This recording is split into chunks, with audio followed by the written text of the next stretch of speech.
vote বৰ্জন হ'ব লাগিব ভোট বৰ্জন কৰিব লাগিব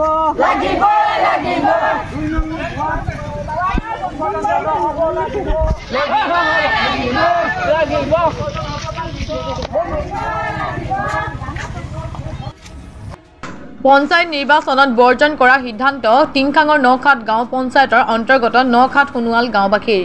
জনজাতি সংৰক্ষিত ৱাৰ্ডটো সংৰক্ষণ মুক্ত ৱাৰ্ডলৈ পৰিৱৰ্তন কৰাক লৈ তীব্ৰ ক্ষোভ গাঁওবাসীৰ কাইলৈ অনুষ্ঠিত হ'ব প্ৰথম পৰ্যায়ৰ পঞ্চায়ত নিৰ্বাচন কিন্তু এইবাৰ পঞ্চায়ত নিৰ্বাচনত ভোটদান নকৰাৰ সিদ্ধান্ত গ্ৰহণ কৰিছে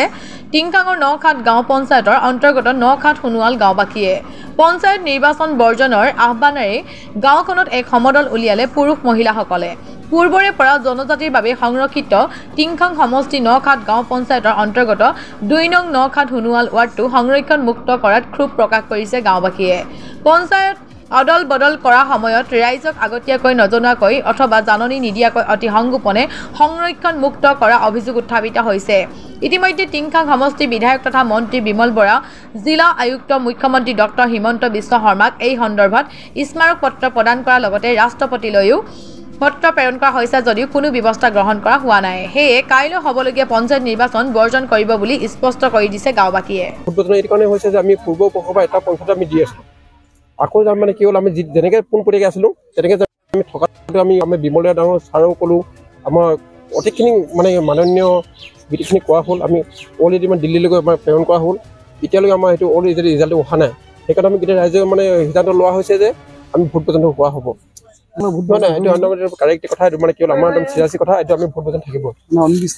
নিশ্চয় থাকিব এই ভোট বৰ্জন কৰা কথাটো হ'ল আজি এই কাৰ্যসূচীটো মানে আমি বহুতবাৰ আমি ইলেকশ্যন কমিশ্যনাৰ পৰা আদি কৰি আমি মন্ত্ৰী মহোদয়ৰ পৰা আদি কৰি গোটেই অফিচে মানে ঘেকেটি ফুৰিলোঁ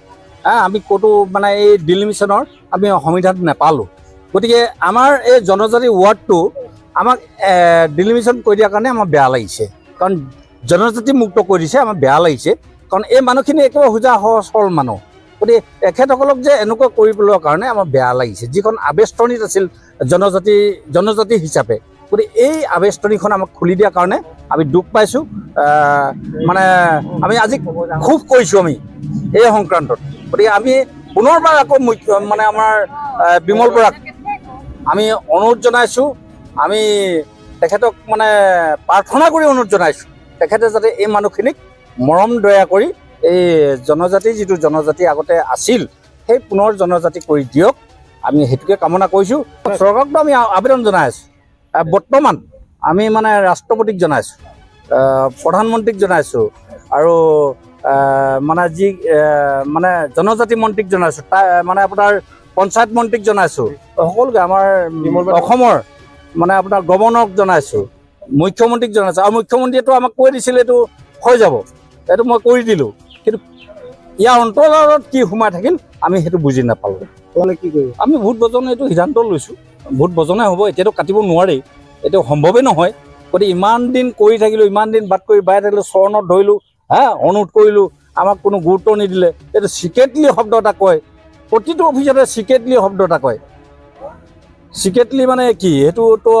বৰ ডাঙৰ এটা মানে অন্তৰালত বৰ ডাঙৰ এটা হেৰি সোমাই আছে আৰু যেতিয়া মানে সংযোগ কৰিছিল তেতিয়া আমাক জনোৱা নাছিল আমাকতো জনাব লাগে আমাক ক'ব লাগে গতিকে আমি যেতিয়া কাতি বিহু হৈছিল নখাট পথাৰখন লেঙেৰী পথাৰ যেতিয়া কৈছে আমাৰ তেতিয়া মনত মানে এটা হেৰি সোমালে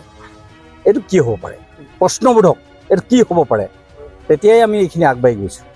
আমাৰ গাঁওখিনি কৰিম তেখেতসকলৰ বাবে দিব আমি তাত মানে গণ্ডগোল নকৰোঁ আমাৰ অন্যায় নকৰোঁ আমি বিশেষকৈ অন্যায় নকৰোঁ আমি শান্তভাৱে কৰি আছোঁ এতিয়াও